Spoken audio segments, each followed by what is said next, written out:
Junjungan kita Nabi besar Muhammad Sallallahu Alaihi Wasallam yang senantiasa kita harapkan syafaatnya di yaumil akhir nanti. Yang pertama, terus yang kita hormati Kasudin, Pak Mustajab, kita hormati para kepala seksi dan seluruh rekan-rekan yang hadir pada pagi hari ini, wabil khusus Ustadz Heru Susanto MPD yang nanti insyaallah akan menyampaikan tausiah mau'izatul hasanah kepada kita semua. Mari kita buka acara ini dengan sama-sama mengucapkan lafaz basmalah. Bismillahirrahmanirrahim. Untuk acara yang pertama, mari kita dengarkan sambutan yang akan disampaikan oleh Bapak Mustajab selaku Kepala Suku Dinas Sumber Daya Kabupaten Mesarsi Kepulauan Seribu. Kepada beliau waktu dan tempat dipersilahkan.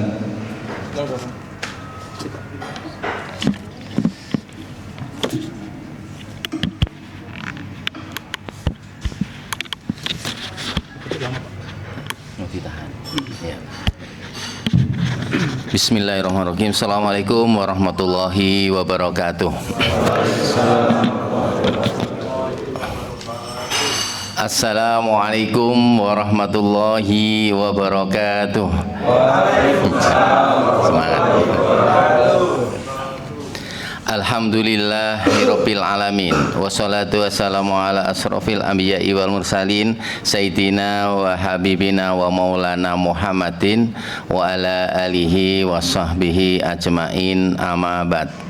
Rabbi shrah li sadri wa yassir li amri wahlul 'uqdatam min lisani yafqahu qawli. Hadratil kiram yang sama-sama kita hormati, Pak Ustadz Heru Susanto, Magister Pendidikan, Pak ya. Nah, semoga beliau Allah Subhanahu wa taala beri kesehatan, kesuksesan dalam menjalankan dakwah di bidang pendidikan khususnya agama Islam. Yang sama-sama kita hormati, kebetulan ini para kasih sebenarnya Pak Ustadz. Ini yang hadir Pak Reski aja, Pak Wahyu dalam perjalanan, Bu Fitri itu cuti ya, masih cuti. Insya Allah Senin beliau juga selesai cutinya sama dengan saya. Saya kebetulan hari ini sebenarnya cuti, tapi karena ini acara halal bihalal itu hukumnya wajib, karena Allah itu akan ampunin ketika dengan Allah itu mungkin sebulan kemarin kita menjalankan ibadah itu sudah hablum minallahnya sudah, sekarang hablum minannas itu insya Allah acara nanti akan kita lanjutkan dengan bersalam-salaman. Teman-teman semuanya, terutama para ASN, tenaga ahli, penyedia jasa lainnya perorangan, Bapak Ibu yang hadir di sini yang saya hormati. Pertama-tama marilah kita sama-sama panjatkan puji syukur kehadirat Allah Subhanahu wa taala yang selalu melimpahkan rahmatnya kepada kita, di antara nikmat iman, nikmat Islam, dan nikmat sehat, dan tidak kalah pentingnya yaitu nikmat panjang umur. Sholawat serta salam semoga Allah curahkan atas baginda agung Nabi Muhammad Sallallahu Alaihi Wasallam, para sahabat wabil khusus kepada kita yang insya Allah selalu mengikuti ajaran-ajarannya dan sunnah-sunnahnya. Bapak Ibu yang saya hormati, acara halal bihalal ini memang sudah menjadi tradisi, bila anak Adam itu berkomunikasi sama anak Adam itu pasti ada hal-hal yang tidak berkenan, baik itu disengaja maupun tidak disengaja. Nah, acara-acara perkantoran ini hampir keseluruhan. Kita kemarin Pak Reski ya, kita sudah di dinas diundang Pak Ustadz, itu juga halal bihalal. Ini tradisi, tapi tradisi halal bihalal itu tradisi yang baik. Di dalam tradisi ini saya akan ambil temanya ini sangat luar biasa ya, silaturahmi menguatkan kebersamaan dalam bekerja ya. Seorang pemimpin itu tidak akan berhasil ketika tidak ada kebersamaan. Jadi kesuksesan itu kalau di dalam organisasi itu hanya bisa diraih dengan kebersamaan. Kebersamaan pun itu juga akan bisa berjalan dengan lancar ketika dilakukan dengan kekompakan. Misalnya di bidang kita itu ada 4 bidang yang masing-masing kasih ini mempunyai peran masing-masing. Begitu juga para stafnya itu juga mempunyai peran-peran masing-masing yang menuju kesuksesan di Sudin kita. Seperti Pak Reski ini bidang air bersih dan air limbah, Pak Agus, Pak Fahmi dan lainnya itu stafnya. Ini harus benar-benar mendukung kebersamaan itu seperti itu.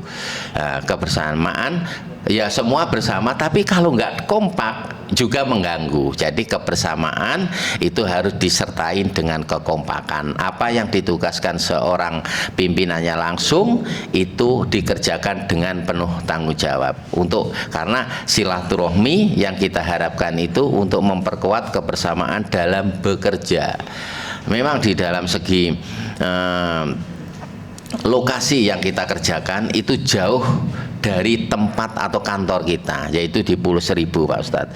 Di Pulau Seribu perjalanan itu paling cepat itu menempuh 2 jam. Ini yang harus diperhatikan karena tugas yang dibebankan oleh pimpinan itu kita harus bekerja di Pulau Seribu. Itu yang pertama. Yang kedua, kedisiplinan. Kedisiplinan itu benar-benar harus ditaati karena pimpinan sudah memerintahkan kita untuk bekerja dan melaporkan.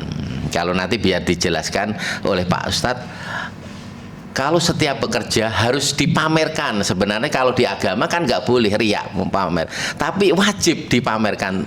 Terima kasih Pak Wahyu. Sini Pak Wahyu depan sama Pak Reski. Itu ini Pak Wahyu, Kepala Seksi Pengelolaan Pengamanan Pesisir. Beliau yang bidangi tentang abrasi, tentang air hujan termasuk drainase di situ. Itu ya, selanjutnya itu yang benar-benar harus diperhatikan karena harus dipamerkan. Kalau saya pernah dengar itu ceramahnya Pak Dahlan Iskan. Jadi namanya fakta itu kalah sama medsos. Framing itu kalah. Jadi kalau kita nggak menyampaikan pekerjaan kita, tidak ada yang baca. Media tidak ada baca, masyarakat yang senang medsos juga nggak tahu SDA itu kerja apa. Padahal contoh waktu saya bekerja di sini pertama kali hanya 2 bulan itu kita udah dicap Kasudin yang tidak pernah survei ke Pulau Seribu. Di antaranya kita kebudayaan, padahal kita medsos kita harus dijalankan dengan baik sehingga dia bisa ini medsosnya gini loh, kunjungan ke pulau ini, pulau ini, pulau ini. Nah seperti itu. Jadi jangan sampai itu terganggu dengan adanya laporan-laporan kita. Begitu juga penyedia jasa lainnya perorangan juga dituntut untuk melaporkan. Bahkan WhatsApp-nya kan harus dipoto di lokasi itu. Jadi tolong para pengawas pekerja kita yang jumlahnya kurang lebih 300 di pulau itu dilakukan pengawasan dengan baik sehingga kinerja mereka itu dengan apa yang tertuang di dalam kontrak itu dapat diselesaikan dengan baik tanpa kendala-kendala yang tidak kita perlukan. Itu terus saya ucapkan ini Mbak Dini ya, ini luar biasa, beliau mendapat tugas baru Pak. Tugas baru, saya ucapkan selamat Mbak Dini. Beliau pindah ke selatan Bu ya, ke selatan. Saya juga pernah di selatan juga. Itu semoga di sana lebih satu amanah, kedua lebih sukses tentunya, ketiga jaga kekompakan, jaga silaturahmi dengan kita karena beliau udah berapa tahun Bu dari pertama ya, dari CPNS ya, malah dari honor malah. Ini luar biasa, beliau sangat membantu kita pada waktu itu menanganin penerimaan retribusi, tapi karena retribusi itu diambil langsung PAM sehingga beliau menjadi istilahnya sekretariat itu. Terus satu lagi Mbak Septi, mana Mbak Septi? Mbak Septi selamat datang Mbak. Ini ya gini lah, keluarga besar jauh kalau dari jumlah staf banyakan selatan. Tapi dari kekompakan, insya Allah kompakan kita. Insya Allah kompakan kita. Itu makanya Pak, selamat datang, selamat bergabung, dan ya semoga bisa membantu kita semua. Itu selamat datang. Itu yang dapat saya sampaikan. Terakhir, seorang pemimpin itu di dalam segi silaturahmi pasti banyak salahnya, karena perintahnya mungkin nggak perkenan di Bapak Ibu sekalian, mungkin tingkah laku saya, jalan saya, atau muka saya nggak suka, nggak disukain. Itu mohon saya dibukakan pintu maaf yang sebesar-besarnya. Itu kira-kira yang dapat saya sampaikan di hari fitri yang baik ini. Semoga kita kembali suci, kembali semangat bekerjanya, kembali ke keikhlasan kita dalam melayani masyarakat di Kepulauan Seribu. Itu mohon maaf atas segala kekurangannya. Terima kasih. Assalamualaikum warahmatullahi wabarakatuh. Waalaikumsalam warahmatullahi wabarakatuh. Terima kasih kepada Bapak Mustajab ya, atas sambutan yang diberikan. Kemudian kita menginjak kepada acara selanjutnya, yaitu acara inti kita, tausiah yang akan disampaikan oleh Al-Ustadz Heru Siswanto MPD. Mohon izin tadi Ustadz salah nama. Ya, kepada Ustadz Heru Siswanto, waktu dan tempat dipersilakan. Pak Mustajab. Terima kasih Mas MC. Bismillahirrahmanirrahim. Assalamualaikum warahmatullahi wabarakatuh.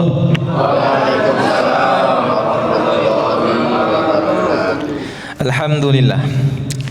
Alhamdulillahilladzi ghafiril dzambi wa qabilit taubi syadidil iqabi dzit tauli la ilaha illa huwa ilaihil masir. Allahumma salli wa sallim wa zid wa barik wa an'im ala habibina wa nabiyyina wa maulana Muhammadin wa ala alihi wa sahbihi ajma'in. Rabbi shrah li sadri wa yassir li amri wahlul 'uqdatam min lisani yafqahu qawli. Allahumma ij'alna minal 'aidin wal faizin kullu 'amin wa antum bi khairin. Yang sama-sama kita hormati Kepala Sudin SDA Kabupaten Administrasi Kepulauan Seribu, Bapak Mustajab, yang mudah-mudahan senantiasa mendapatkan keberkahan dari Allah Subhanahu wa taala. Dan yang sama-sama kita hormati seluruh kepala seksi, Pak Wahyu, Pak Reski, dan juga Pak Jo ya. Dan juga seluruh bapak-bapak, ibu-ibu yang tidak bisa disebutkan, seluruh keluarga besar SDA Kepulauan Seribu yang mudah-mudahan senantiasa mendapatkan rahmat dan berkah dari Allah Subhanahu wa taala. Tidak lupa mengawali tausiah di Jumat pertama di bulan Syawal ini, saya mengucapkan minal aidin wal faizin, taqabbalallahu minna wa minkum siyamana wa siyamakum. Semoga kita termasuk orang-orang yang kembali dalam fitrahnya, fitrah kesucian, dan juga termasuk orang-orang yang mendapatkan faizin. Itu ucapan sebenarnya doa ya. Minal aidin wal faizin artinya bukan mohon maaf lahir dan batin, walaupun ya sering disandingkan kalimat tersebut karena udah jadi tradisi, nggak apa-apa. Namun itu sebenarnya lebih daripada mohon maaf. Kita minta sama Allah selepas Ramadan kita dijadikan orang yang kembali dalam fitrah dan mendapatkan faizin, kemenangan, kesuksesan dunia dan akhirat. Itu kan yang menjadi harapan dan cita-cita kita semua. Kita menjadi orang-orang yang faizin fid dunya wal akhirah. mendapatkan kesuksesan, kemenangan bukan cuma di dunia tapi juga kemenangan di akhirat.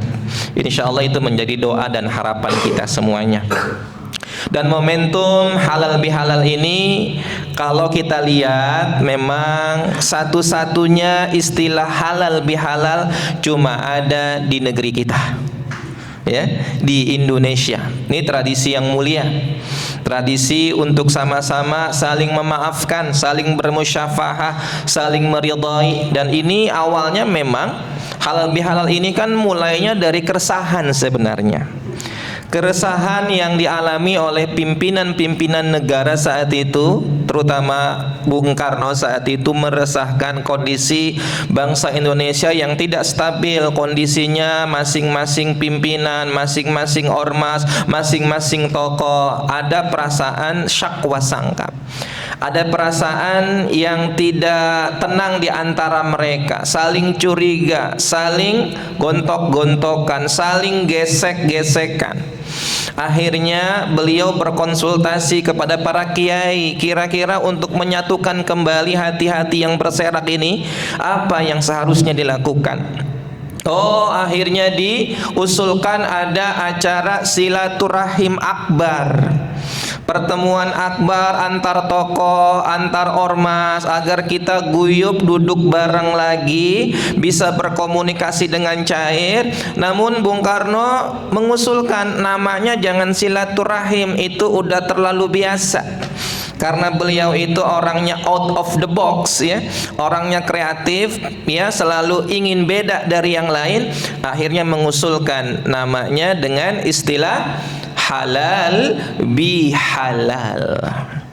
Apa filosofinya halal bihalal? Ya, beliau ingin menjadikan sesuatu yang tadinya haram bukan dirubah jadi halal, bukan. Maksudnya adalah permusuhan itu haram, kebencian itu haram, perasaan iri julid itu haram, dendam itu haram. Nah, yang haram-haram itu dihapuskan menjadi persaudaraan, kebencian dijadikan sebagai sebuah kasih sayang, yang tadinya dendam diganti dengan ukhuwah. Maka yang haram-haram dihapuskan menjadi yang halal-halal, sehingga hati kita kembali menjadi suci, hati kita kembali menjadi bersih, hati kita menjadi yang disebut sebagai qalbun salim. Makanya tadi Bapak Kasudin kita ini sudah menyampaikan, walaupun di waktu cutinya beliau mewajibkan dirinya wajib ya Pak ya hadir di acara halal bihalal. Kenapa Pak bisa sampai mewajibkan dirinya? Ternyata beliau menerapkan satu konsep yang diajarkan oleh Rasulullah. Apa itu? Tidak ingin menjadi orang yang bangkrut. Karena Nabi Muhammad sallallahu alaihi wasallam pernah menyampaikan kepada para sahabatnya, ada orang yang banyak ibadahnya, puasanya oke, full, tarawahnya full, tadarusnya full, sedekahnya full, tapi termasuk orang yang disebut Nabi sebagai muflis. Apa itu muflis? Para sahabat ditanya oleh Rasulullah, atadrunal muflis? Ente tahu nggak muflis itu apa? Muflis ya, mim fa lam sin, bukan mukhlis. Kalau mukhlis ikhlas, muflis itu bangkrut. Apa itu muflis? Wahai para sahabat-sahabatku, ketika ditanya oleh Rasulullah apa itu muflis, tahu? Ternyata para sahabat memberikan jawaban, muflis itu orang yang bangkrut ya Nabi, orang yang la dirham wala dinar, tidak punya uang. Orang yang bangkrut itu tidak punya harta. Orang yang bangkrut itu tidak punya materi ya Rasulullah. La. Orang yang bangkrut bukan orang yang tidak punya uang. Orang yang bangkrut bukan orang yang nggak ada materi. Ini ngomong-ngomong THR masih aman THR? Udah gugur pahlawan ya. Tapi insya Allah mudah-mudahan THR yang udah dikeluarkan untuk bersilaturahim, untuk bagi-bagi keponakan, jadi sedekah jariah untuk semuanya. Dan insya Allah kita yakin akan kembali kepada kita kebaikan-kebaikannya. Kita yakin apa yang kita keluarkan untuk silaturahim kepada saudara, kepada orang tua ya, itu akan menjadi kebaikan yang pahalanya mengalir. Dan ternyata ketika para sahabat menjawab, orang yang bangkrut itu orang yang udah habis duitnya, udah habis hartanya, udah habis materinya. Ternyata Nabi mengatakan, lah, bukan itu yang muflis. Orang yang muflis, yang bangkrut itu, kalian bawa pahala puasa yang banyak, pahala sedekah, pahala salat, pahala tadarus, tapi ternyata di akhirat pahala semua yang kalian bawa hangus. Karena apa? Karena dituntut oleh satu orang yang pernah dizolimin. Ada satu orang yang mungkin pernah kita sakitin dengan kata-kata kita. Ada satu orang yang mungkin pernah kita sakiti dengan perbuatan-perbuatan yang kita mungkin gak sadar. Akhirnya nanti di yaumul hisab dia akan mengadu di hadapan Allah, ya Rabb, dulu si fulan ini pernah menyakiti saya ya Allah, pernah menzolimi saya ya Allah, dan sampai akhir hayatnya belum selesai masalah dia dengan saya ya Allah. Maka di hari hisab persidangan yang adil, Engkau maha adil ya Allah, aku ingin keadilan ya Allah. Apa yang Engkau inginkan? Aku ingin ya Allah, pahala-pahala yang dia miliki dipindahkan kepada diriku ya Allah. Bayangkan jamaah, seluruh pahala-pahala yang dia punya ternyata dipindahkan kepada orang-orang yang pernah dia sakiti, sampai-sampai tidak lagi tersisa pahala kebaikan yang dia lakukan. Makanya wajar ada seorang ulama tabi'in yang mengatakan, Sufyan As-Tsauri rahimahullah mengatakan, in laqitallah bisab'ina dzamban, ketika kalian meninggal dunia dalam keadaan membawa 70 dosa. Dosa apa? Dosa antara kalian dengan Allah, hablum minallah, dosa kalian kepada Allah subhanahu wa ta'ala. Kata Sufyan As-Tsauri, ahwanu alaik, itu lebih ringan konsekuensinya, itu lebih ringan resikonya. Kenapa? Kalian berpeluang dimaafin walaupun bawa 70-an dosa. Karena Allah maha ghafur, Allah maha tawwab, Allah maha rahman, Allah maha rahim, Allah maha pengampun. Walaupun seabrek-abrek dosa, setinggi gunung, seluas samudra, Allah masih berpeluang maafin kalian.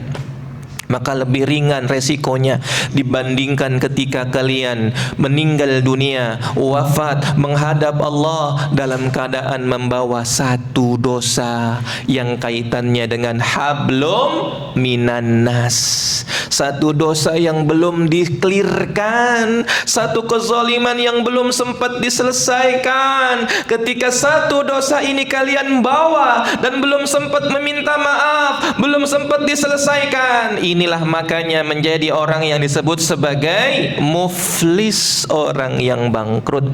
Makanya Kasudin kita tadi mengatakan, saya mewajibkan diri saya untuk apa? Hadir. Agar apa? Agar masalah hablum minan nas di antara kita ini clear. Beliau mencontohkan apa yang disampaikan oleh baginda Rasul. Tahu nggak? Ketika Rasulullah itu ingin menghadap Allah subhanahu wa ta'ala, beliau sudah berfirasat sesaat lagi tidak akan lama lagi akan menghadap Allah subhanahu wa ta'ala. Bukan berarti Pak Kasudin bukan mau menghadap Allah, bukan Pak ya. Insya Allah beliau panjang umur ya. Yang Nabi lakukan tahu apa? Ketika beliau berfirasat ya, sesaat lagi kayaknya nggak lama lagi nih beliau akan bertemu dengan Allah subhanahu wa ta'ala. Ternyata beliau ngumpulin, mirip-mirip kayak gini nih, ngumpulin para sahabatnya di sebuah ruangan di Masjid Nabawi. Beliau berpidato dalam kondisi sudah sangat kondisi lemah, udah kritis beliau. Dan beliau di saat pidato di mimbarnya Nabi, mimbar yang kita sering lihat dalam foto-foto ataupun saat kita umrah ataupun haji, mimbar yang menjadi rebutan orang-orang di raudhah itu, Ketika kita melihat mimbarnya Nabi, ternyata di detik-detik terakhir Nabi sebelum menghadap Allah, beliau menyampaikan kepada para sahabat, wahai sahabat-sahabatku, siapa di antara kalian yang mungkin pernah aku sakiti, yang mungkin ada masalah hablum minanas yang belum selesai, ini saatnya untuk kalian menunaikan hak-hak. Aku ingin menunaikan hak-hak kalian. Aku ingin menyelesaikan masalah hablum minanas di antara kalian. Semua sahabat tertunduk, mirip sebagaimana hari ini pada nunduk semua nih, ya mirip ya, nunduk gitu kan, pada nunduk semua. Kenapa? Karena mereka merasa malu. Enggak mungkin Nabi pernah menzalimi mereka, enggak mungkin Nabi pernah buat salah kepada mereka, enggak mungkin. Tapi tiba-tiba ketika Nabi mengatakan demikian, ada seorang laki-laki yang menunjuk, saya ya Rasulullah, saya ingin menuntut balas kepadamu ya Rasulullah. Wow, sahabat-sahabat senior pada melotot. Apa-apaan ini? Songong banget sama Nabi. Masa ada orang yang berani-beraninya mengatakan Nabi pernah melakukan kezaliman? Waduh, udah pada geram para sahabat-sahabat senior dengan laki-laki tadi. Ternyata tahu, ketika laki-laki ini menghadap Rasulullah sini, silahkan engkau, apa yang ingin engkau lakukan kepada diriku, biar kita sama-sama menyelesaikan masalah antara hablum minannas kita. Engkau dulu pernah menyakitiku ya Rasulullah, saat berbaris engkau pernah tanpa sengaja memukul diriku, ya. Tongkatnya Nabi ya mengenai tubuh dari sahabat tadi. Akhirnya dia minta balas. Saya menuntut balas kepadamu ya Rasulullah. Akhirnya apa? Ternyata jamaah sekalian, Bapak Ibu sekalian, teman-teman sekalian, laki-laki tadi maju ke depan bukan untuk menuntut balas kepada Rasulullah, tapi ternyata kesempatan ini dia manfaatkan untuk memeluk Rasulullah sallallahu alaihi wasallam. Ya Rasulullah, tidak mungkin engkau pernah menzalimi diriku ya Allah. Ya Rasulullah, aku kesini menghadapmu hanya untuk menyentuh tubuhmu ya Rasulullah, agar kelak nanti di surga kelak aku bisa bertemu sebagaimana engkau bertemu saat ini ya Rasulullah. Ternyata para sahabat pun salah duga, ya. Apa yang dilakukan sahabat ini ternyata hanya ingin lebih dekat dengan Rasulullah sallallahu alaihi wasallam. Jemaah sekalian, bapak-bapak, ibu-ibu, rekan-rekan semua, saudara-saudariku sekalian yang dirahmati oleh Allah Subhanahu wa taala. Begitulah ya bagaimana Islam mengajarkan kita tentang pentingnya menyelesaikan hablum minan nas.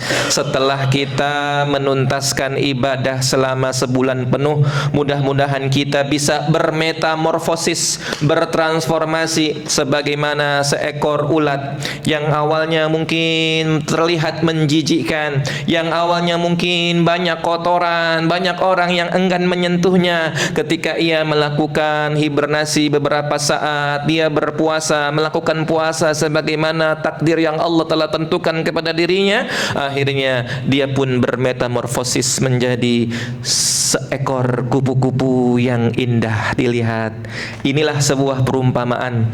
Kita berharap kepada Allah Subhanahu wa taala dengan ibadah puasa yang kita jalankan selama sebulan penuh, kita kembali dalam keadaan fitrah, ya. Kita kembali dalam keadaan suci, kita kembali dalam keadaan ya minal aidina wal faizin.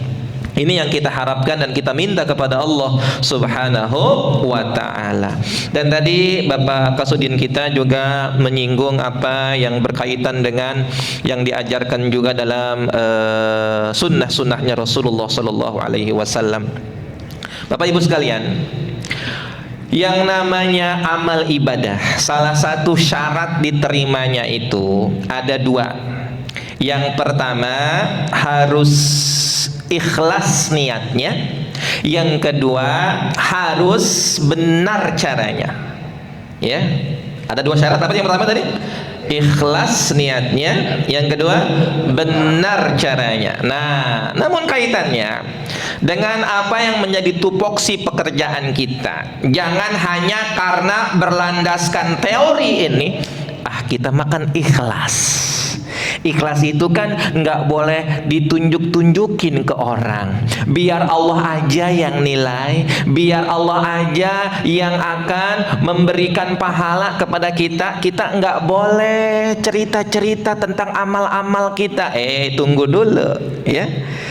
Kalau yang berkaitannya dengan amal yang sifatnya individu, ya kita ikhlas karena Allah Subhanahu wa taala tanpa perlu melakukan pencitraan. Tapi kalau amal yang sifatnya institusi, kita wajib melakukan yang namanya apa? Report. Ya, bukan pamer sebenarnya. Ini adalah bagian dari report, laporan kepada publik bahwa kita telah melakukan program-program kerja yang sudah dicanangkan. Maka apalagi di zaman sosmed, bener Pak? Di zaman sosmed ini banyak orang yang nunggu-nunggu gebrakan dari institusi pemerintah sebenarnya. Dan sekarang ini banyak orang yang mungkin secara kinerja, secara amalia, secara program bagus tapi nggak terekspos gitu. Alasannya apa? Kita mah ikhlas, kita mah nggak usah pamer, biar Allah saja yang nilai. Hei, tunggu dulu. Wa qul i'malu fasayarallahu amalakum wa rasuluhu wal mu'minun. Bekerjalah kalian kata Allah, bekerjalah kalian secara profesional kata Allah, beramallah kalian secara profesional kata Allah. Allah yang akan melihat pekerjaan kalian, Rasul yang akan melihat pekerjaan kalian, dan orang-orang mukmin yang akan melihat. Jadi kita saat bekerja, apalagi dalam ranah institusi pemerintah ini, ya, kita harus melakukan yang namanya reporting kepada publik. Apalagi ini adalah lembaga pemerintahan, institusi pemerintahan. Maka mau nggak mau, setiap pencapaian, progres yang sudah kita lakukan, kita harus berikan reporting kepada masyarakat. Untuk apa? Untuk sebagai bentuk ya transparansi bahwa kita telah melakukan program-program yang nyata. Ya, yang nggak boleh itu adalah hanya sekedar pencitraan. Itu yang nggak boleh. Kita nggak melakukan apa-apa tapi seolah-olah melakukan sesuatu. Nah, itu yang nggak boleh. Ya, kalau yang justru yang terbaik adalah saat kita sudah melakukan program-program kerja yang sudah dicanangkan, kemudian kita report di sosial media kita. Ini bagian dari mengamalkan wa qul i'malu fasayarallahu amalakum wa rasuluhu wal mu'minun. Jadi ingat Bapak Ibu sekalian, sedekah itu saya pengen tanya, sedekah itu kan kebaikan. Sedekah itu bagusnya dilakukan secara diam-diam atau terang-terangan, Bapak Ibu. Saya ulangi sekali lagi. Sedekah itu bagusnya dilakukan terang-terangan ataupun diam-diam? Tergantung. In tubdus shadaqati fa ni'mahi wa in tukhtuhal fuqara fa huwa khairul lakum. Sedekah dengan terang-terangan ataupun diam-diam, dua-duanya itu kebaikan. Tinggal tujuannya apa? Kalau sedekah terang-terangan dengan niat untuk apa? Untuk memberi motivasi bagi yang lain. Ya, kita bersedekah biar yang lain ikut termotivasi. Oh, Bapak itu memberikan contoh, gitu. Itu kebaikan, sedekah yang dihalalkan. Bahkan di dalam Al-Quran disebutkan itu kebaikan. Kemudian sedekah terang-terangan yang dilakukan untuk sebagai bentuk apa? Sebagai bentuk report. Misalkan ada sebuah lembaga nih memberikan sebuah santunan charity kepada pihak-pihak yang menerima, mustahik yang menerima. Jangan sampai landasannya karena ingin diam-diam, nggak jelas juntrungannya, nggak jelas reportnya, nggak jelas penyalurannya. Ya, makanya butuh dokumentasi kan? Didokumentasikan tuh setiap penyaluran. Untuk apa? Untuk reporting. Karena ini adalah tanggung jawab publik ya, yang harus juga diketahui oleh publik. Begitupun juga dengan kerja-kerja kita. Jangan sampai apa yang sudah dilakukan, pencapaian-pencapaian progres yang sudah dilakukan ini kita simpan di lemari kita, di dokumen kita saja, tidak diekspos keluar. Sayang banget ya, sayang banget. Apalagi di zaman sosial media, ini bagian dari berfastabiqul khairat. Ketika kita melakukan ini sebagai niat fastabiqul khairat, berlomba-lomba dalam kebaikan, sehingga bisa menginspirasi sudin-sudin yang lain, menginspirasi institusi-institusi yang lain. Wow, ternyata ini menjadi jariah yang luar biasa loh. Ketika kita ternyata diduplikasi kebaikan-kebaikan kita, program-program terobosan kita diduplikasi oleh pihak-pihak lain. Oh, ternyata ini yang akan menjadi jariah kebaikan untuk seluruh institusi yang terlibat di dalamnya. Maka teman-teman semuanya, di suasana Idul Fitri ini, selain tadi hablum minan nas ya, kita berkumpul di sini untuk merajut sesuatu sebagaimana tema kita, merajut silaturahmi, menguatkan kebersamaan. Ini yang dilakukan Nabi ketika Nabi membangun Madinah. Tahu Madinah? Madinah awalnya itu dikenal dengan kota Yathrib namanya. Kota Yathrib itu peradabannya masih sangat-sangat primitif. Yathrib itu kota yang kotor, kemudian berubah menjadi Al-Munawwarah. Madinah Al-Munawwarah, kota yang bercahaya, kota dengan peradaban yang sangat tinggi. Semua bermula dari apa? Program merajut silaturahmi. Istilah sirah nabawiyahnya disebutnya ta'akhi.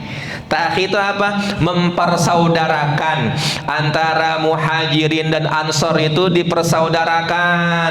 Engkau dengan fulan bersaudara ya, engkau dengan fulan bersaudara. Akhirnya apa? Terjadi kekompakan. Bahkan dulu mereka, Bapak Ibu, suku-suku di Madinah, di Yathrib itu, mereka hobinya tawuran, mereka hobinya bertempur, mereka hobinya berperang. Cuman gara-gara gesekan sedikit itu bisa memicu perperangan yang nggak sudah-sudah. Akhirnya Nabi datang memperbaiki keadaan. Salah satu step awal yang beliau lakukanlah program tadi, merajut silaturahmi, mempersaudarakan antara muhajirin dan ansar. Dan Masya Allah, tabarakallah, cuman dalam waktu berapa tahun? 10 tahun. 13 tahun di Makkah, 10 tahun di Madinah. Perkembangannya sangat pesat banget. Ekonomi maju, stabilitas keamanan maju, bahkan bisa menyaingi dua imperium besar, Romawi dan Persia. Saat itu Jazirah Arab dihimpit dua imperium besar. Bayangkan, Persia dan Romawi, dua peradaban besar saat itu. Namun tiba-tiba muncul di tengah-tengah peradaban kecil yang awalnya kecil, yang tidak dianggap. Kalau bahasa orang Betawinya, dulu itu adalah dikenal dengan tempat jin buang anak, begitu ya. Saking nggak berperadabannya. Namun ketika Nabi berhasil mempersatukan kaum muhajirin dan ansar, mereka kompak dalam kerjasamanya, solid. Masing-masing di antara mereka dengan berbagai macam tupoksi yang berbeda-beda, mereka kompak ya. Kemudian ketika mereka kompak menjalankan program-program yang dicanangkan oleh Rasulullah SAW, mereka bangkit menjadi sebuah power, kekuatan yang besar, negeri yang disebut sebagai superpower ketiga setelah imperium Persia dan Romawi. Semua adalah karena tadi merajut silaturahmi.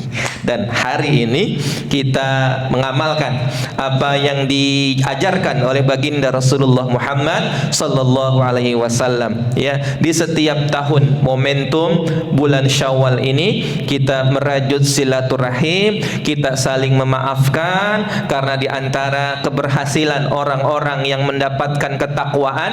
Tadi kan tujuan kita puasa apa? La'allakum tattaqun. Ya ayyuhalladzina amanu kutiba alaikumussyam kama kutiba alal ladzina min qablikum la'allakum tattaqun, agar kalian bertakwa. Dan ternyata di antara ciri-ciri orang yang bertakwa itu adalah wal afina 'anin nas. Dia itu gampang, hatinya itu gampang memaafkan orang lain yang punya salah. Dan saya hakul yakin di ruangan ini, di majelis ini termasuk orang-orang yang mendapatkan ketakwaan, yang mudah memaafkan saudara-saudaranya, rekan-rekannya. Saya yakin Bapak Ibu semua, siapa di antara Bapak Ibu di sini yang tidak pernah punya salah? Silakan tunjuk tangan. Ada? Siapa yang tidak pernah punya salah? Tidak pernah. Dia tidak akan pernah ada di antara kita. Kita ini bukan orang yang maksum, ya, hanya nabi. Nabi aja, maaf nih. Nabi pernah salah nggak? Saya tanya. Pernah salah nggak? Nabi pernah salah, tapi langsung diluruskan oleh wahyu, ya, wahyu, Bapak Wahyu kan? Banyak loh, banyak ayat-ayat yang sifatnya adalah meluruskan kekeliruan Nabi. Tapi kesalahan Nabi bukan kesalahan yang berkaitan dengan maksiat, kesalahan keliruan sama seperti manusia biasa. Nabi mengatakan kan, ana basyarum mithlukum yuha ilayya. Ana ini sama seperti kalian. Ana ini manusia seperti kalian. Bedanya apa? Bedanya saya mendapatkan wahyu. Maka ketika Nabi saat lagi ngaji, ya, pernah datang orang buta namanya Abdullah bin Umi Maktum. Nabi saat itu lagi ngajarin petinggi-petinggi Quraisy. Nabi saat lagi kedatangan Abdullah bin Umi Maktum, wajahnya bergestur tidak nyaman. Beliau mengerutkan wajahnya, bermuka masam.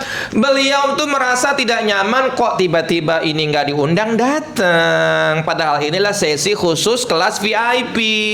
Gara-gara muka Nabi yang berwajah masam, padahal Nabi saat itu tidak menegur, tidak menyakiti hati Abdullah bin Umi Maktum saat itu. Cuman gara-gara wajahnya yang tidak nyaman, langsung ditegur sama Allah. Apa? Abasa wa tawalla an ja'ahul a'ma. Satu surat turun untuk menegur Nabi. Apakah Nabi gara-gara ditegur langsung tersinggung? Saya ini kan Nabi. Masa gara-gara dia saya langsung ditegur? Ya, Nabi nggak tersinggung. Nabi salamatus sadar. Beliau fair, beliau sportif. Oh, ini saya salah kemarin, saya perbaiki. Dan beliau langsung memperbaiki apa yang menjadi kekeliruan beliau. Ya, beliau Nabi, beliau maksum, tapi tidak luput dari yang namanya keliru. Pernah keliru, pernah salah, tapi langsung diluruskan.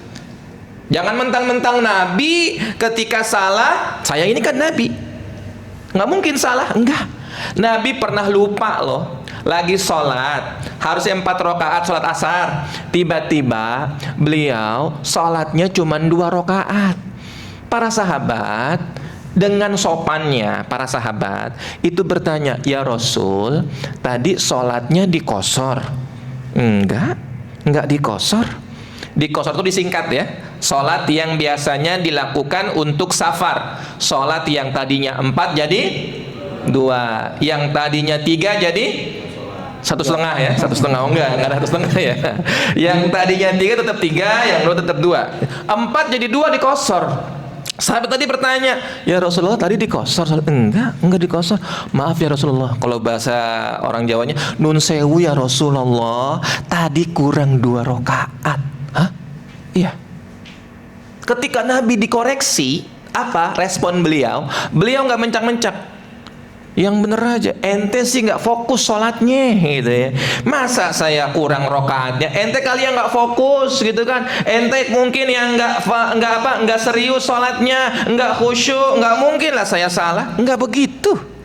Nabi ketika dikoreksi sama sahabatnya yang kurang rokaat, oh tadi kurang 2 rokaat. Oke. Kita ulangi sholatnya. Nah, Nabi saat itu langsung apa? Mengoreksi dirinya yang disampaikan oleh sahabatnya, memperbaiki apa kekurangannya. Sholat yang tadinya 2 rakaat diperbaiki. Artinya apa? Itulah yang dicontohkan Rasulullah. Beliau nerima masukan, ya. Beliau sangat open mind ketika ada masukan-masukan dari para sahabatnya. Tahu nggak? Ketika para sahabat sedang berkumpul bersama Nabi, kemudian bermusyawarah, enggak setiap pendapat Nabi itu dipakai. Ada pendapatnya sahabat. Salah satunya adalah sahabat Salman Al-Farisi. Salman Al-Farisi itu orang dari jauh, dari Persia. Kalau sekarang Iran ya. Salman Al-Farisi pernah ngusulin sama Nabi waktu Madinah dikepung oleh tentara-tentara koalisi Ahzab saat itu. Nabi saat mendengar usulan dari Salman Al-Farisi yang datang dari Persia, beliau mengusulkan apa? Kami dulu di negeri kami, untuk mempertahankan negeri kami membuat parit. Paritnya itu mungkin selebar BKT ya, agak dalam dan juga lebar, sulit bahkan dilompati oleh para kuda. Tentara-tentara kuda itu nggak bisa. Dan Nabi saat itu meng-ACC, bukan gara-gara mentang-mentang Nabi, pendapat siapa ini? Pendapat anak kemarin sore, pendapat orang-orang yang bukan orang Arab, enggak. Beliau menerima, open mind, menerima dengan terbuka setiap masukan, kritikan, bahkan tadi koreksi dari sahabat. Ketika sahabat Umar bin Khattab radhiyallahu an pun sama, sering kali saat berdiskusi dengan Rasulullah SAW, Rasul menerima pendapat beliau. Artinya apa? Inilah seorang leader yang sangat menjunjung tinggi musyawarah. Dan hari ini ya, Bapak pimpinan kita, Bapak Mustajab secara terang-terangan menyampaikan ya, jika ada di antara ucapan-ucapan beliau, tindak tanduk beliau ya, beliau secara terbuka ya meminta maaf. Ini kan artinya apa? Sportif. Ini yang dicontohkan oleh Rasulullah SAW, bahwasanya kita ini walaupun pimpinan tertinggi dimanapun, nggak pernah yang namanya luput dari salah, pasti pernah punya kesalahan. Maka di momentum halal bihalal ini, momentum yang sangat baik sekali untuk kita sama-sama salamatus sodar ya, membuka hati kita, melebarkan dada kita untuk sama-sama saling memaafkan, membuka pintu maaf. Ingat, kelak nanti para penghuni surga sebelum dimasukkan ke dalam surganya Allah Subhanahu wa taala, nanti mereka akan dikumpulkan di sebuah tempat di pintu surga, depan pintu surga. Untuk apa? Untuk masing-masing di antara kaum muslimin yang pernah punya salah, ketika setelah selesai di sidang di yaumul hisab, mereka dihilangkan rasa hasad, dengki, benci, dendamnya, sehingga saat masuk dalam surganya Allah Subhanahu wa taala tidak ada perasaan kebencian lagi di antara mereka.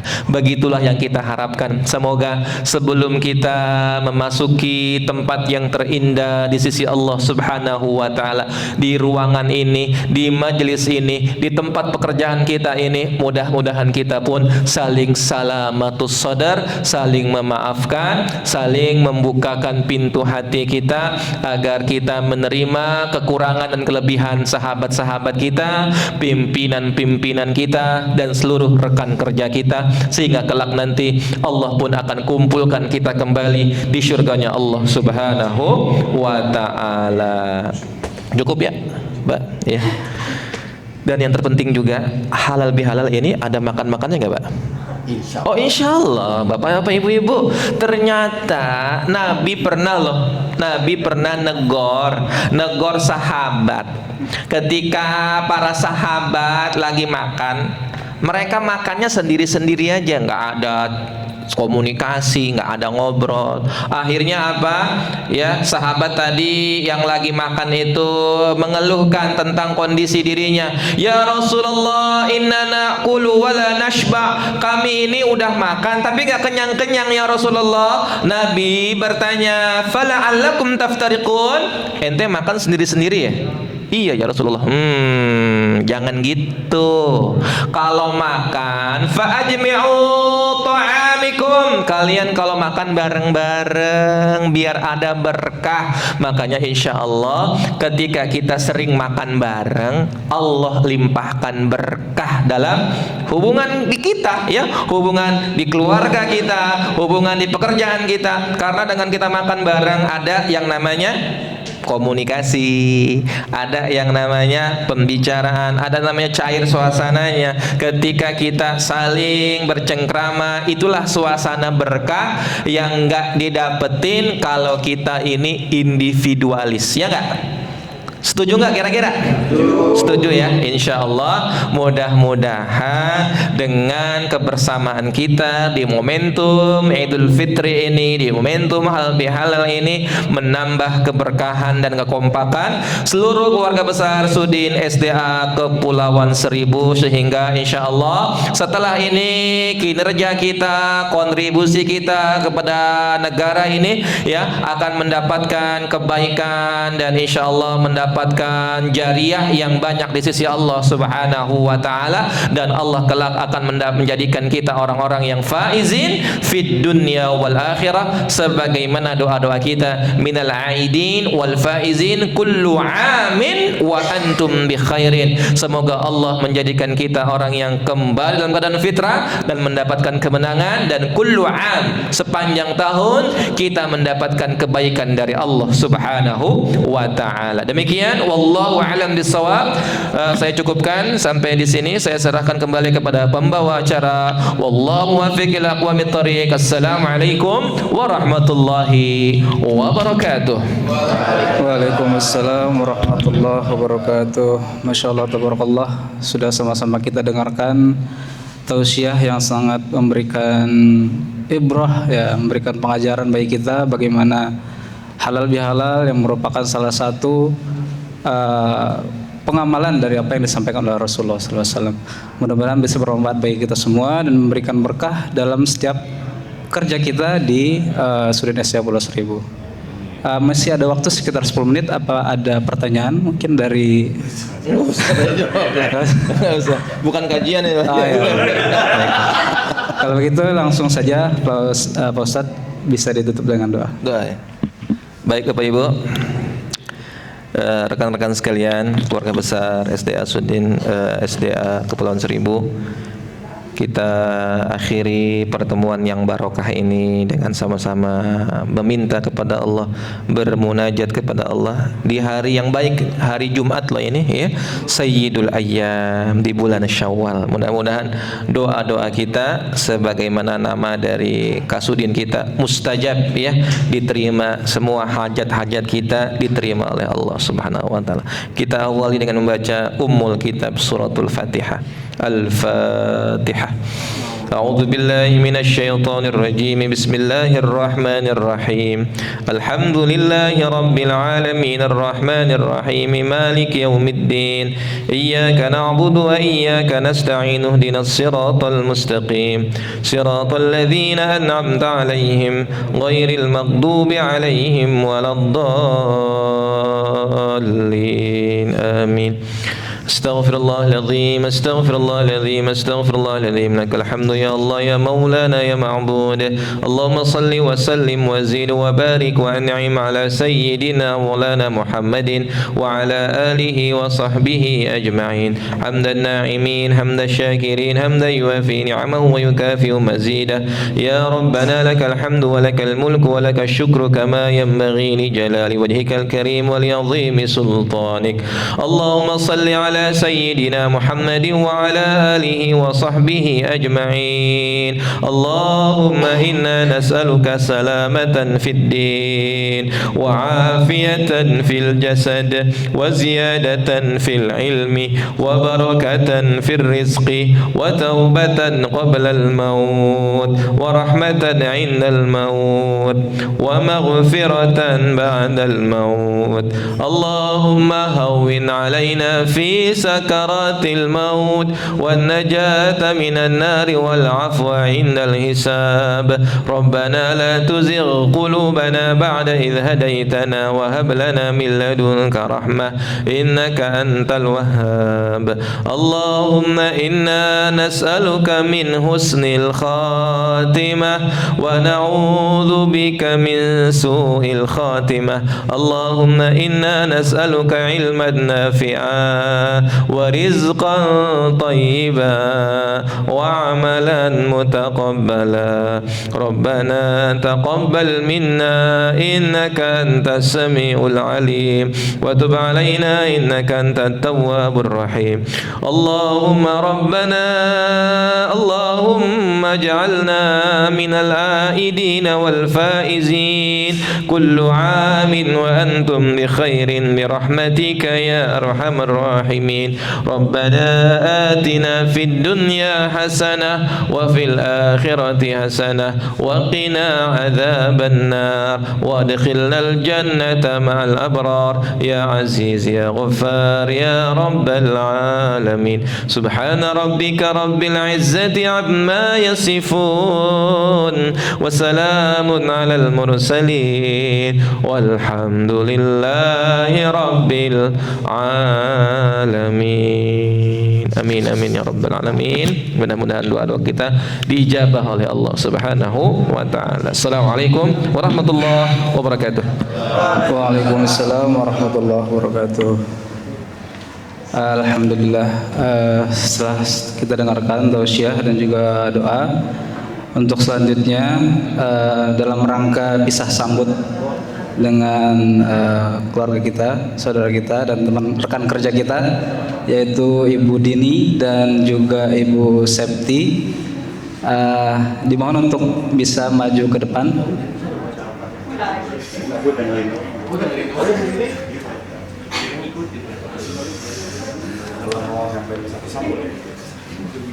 Nanti diharapkan bisa memberikan sepatah dua kata. Mungkin nanti bisa dimulai dari Ibu Dini dulu yang akan memulai tugas barunya di Suku Dinas Sumber Daya Air Jakarta Selatan.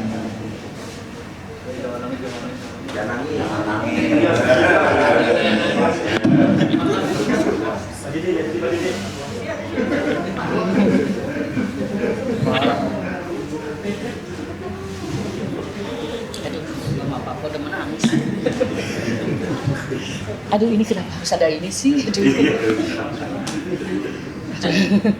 Assalamualaikum warahmatullahi wabarakatuh. Aduh. Ini siapa yang ngerjain sih kayak begini nih, ya Allah. Aduh. Iya, aduh. Makasih buat semuanya.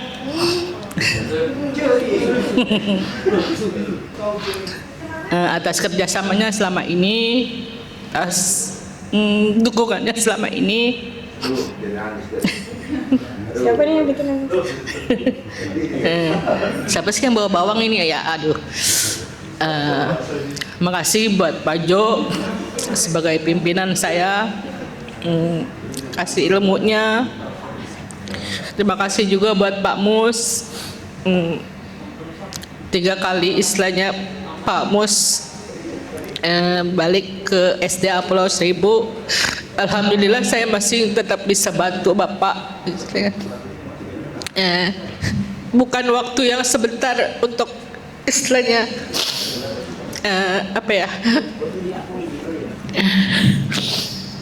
melepas kebersamaan kita selama ini gitu.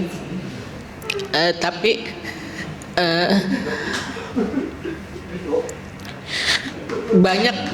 banyak cerita, banyak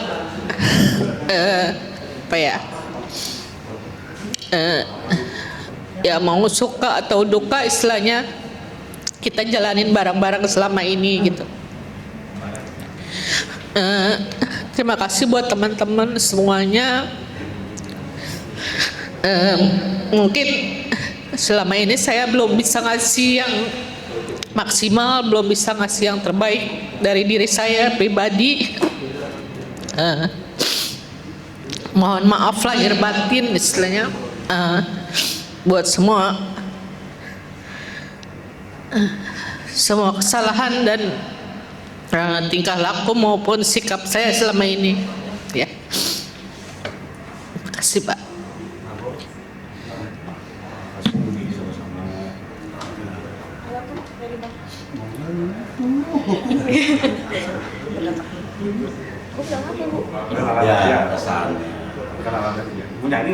Enggak. Assalamualaikum warahmatullahi wabarakatuh.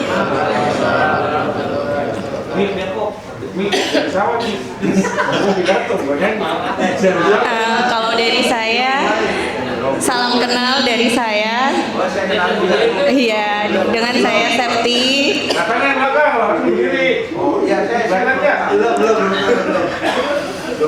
Saya sih cuma mau bilang mohon bantuan dan dukungannya dari Bapak Ibu semua karena saya di sini juga masih belajar gitu. Ya, makasih. Iya. Makasih Bapak Ibu. Katanya orang Depok ya?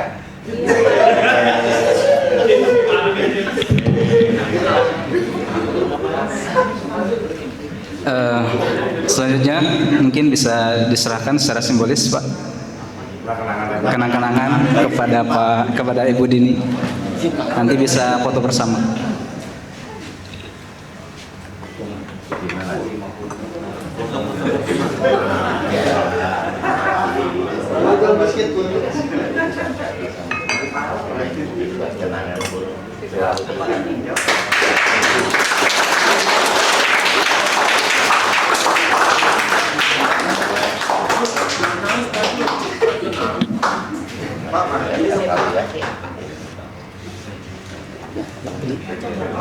Ya Pak. Ya untuk acara selanjutnya mari kita salam-salaman ya untuk iya.